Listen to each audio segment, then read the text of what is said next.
Now Joseph, having kept watch over his people for 3 years and 20, shepherding his flock, and fleecing that of the others, grew weary. And he went up out of Roach's line, and approached the governor of that place, who had been established by Elizabeth the queen, the second of that name. And Joseph said he had grown weary in service. And besides, the people are no longer content with me. My spirit falters, and my forces are much diminished. My house is not my house. Behold, Moors and his rabble mount the steps. And the governor listened and gave way. Moors, known to his tribe as the Frank, went into the presence of the governor, and there swore, as was the custom, to rule and guard the province. But even the beginning of his days was troubled. Shay fell from under his sway, and Burgess the Hibernian deeply perplexed him. From the north were mustered forces under the dark lord of the house of Doyle, who had encamped at great expense by the lapping waters of Stephenville. Sent to meet him was the trusty Crosby, he who was fabled to have wrestled demons at the sight of come-by-chance.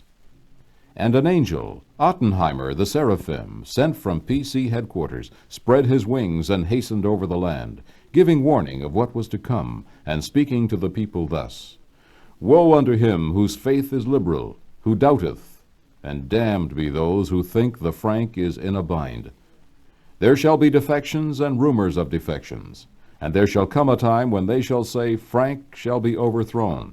But be of good faith, for the government is with him. To him is the civil service, the Twin Otter, and the Chrysler Imperial. Nor is this all, for there have been Poles, and the Poles are with him. And the angel departed, and the firstborn of every house, having passed his 18th year, taking heed, applied to their cars the bumper sticker, I voted Tory, the time has come. Of this the Frank was unaware, for he had betaken himself to Bowring Park, where 3 days passing he studied the flight of birds and the song of the swans.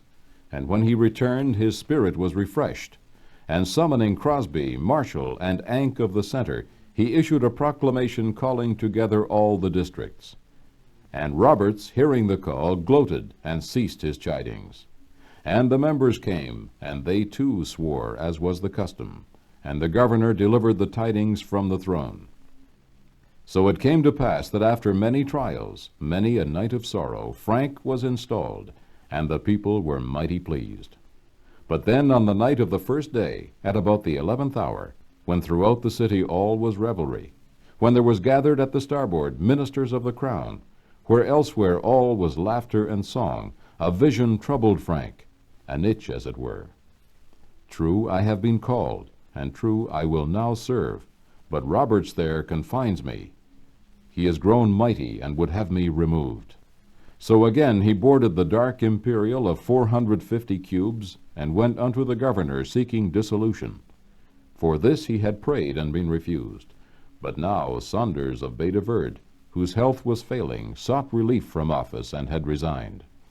The governor gave way, and noon of the next morning, the press being assembled, he turned once more to his people. This history is the history of the Moors' administration, its first installment, and of the 35th Assembly, its briefest act. It began at the 3rd hour and vanished a 5:15. There followed a cocktail party and an election. This is Bill Williamson for VOCM. And it went out from Roach's line that a great election was commanded, and that the people to each his own would decide, and that on the 28th of the 10th calends the tribes would muster their supporters. And to the liberal tribe he called and exhorted them not to slacken, but to give themselves, both man and child, in the service of their Lord. Moors was there, and he heard and trembled, but taking heart spake unto his hosts. Recall the mountains of our shame, he cried, the long trek in the desert, the empty halls, deserted taverns, and the contracts to us never given. And they were moved, and went out among the people. And Moors sent Crosby, and Crosby sent Stagg opposed to Callahan, next to him Hodder into Burgeo, Farrell, Senior, and Collins to the cities. And Smallwood went into Placentia, where the people languished, Roberts, Rowe, Nolan, and Chalker to the outports, and the people stirred and were amazed. And the people took their ballots to the boxes, and went in great numbers, And the captains of the booths staggered, and the count was begun.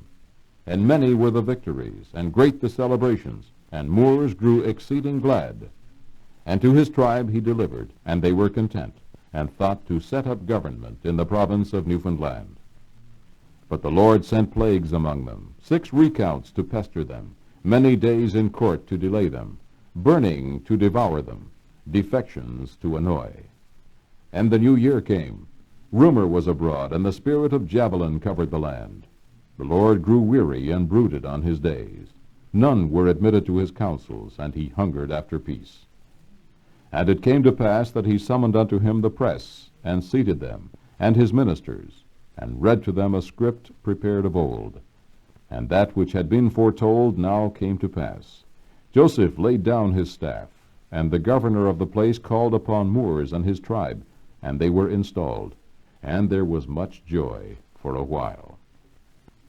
Burgess first broke the peace, then Shea, and the ranks were in dismay, and the carpet of the house was trampled underfoot.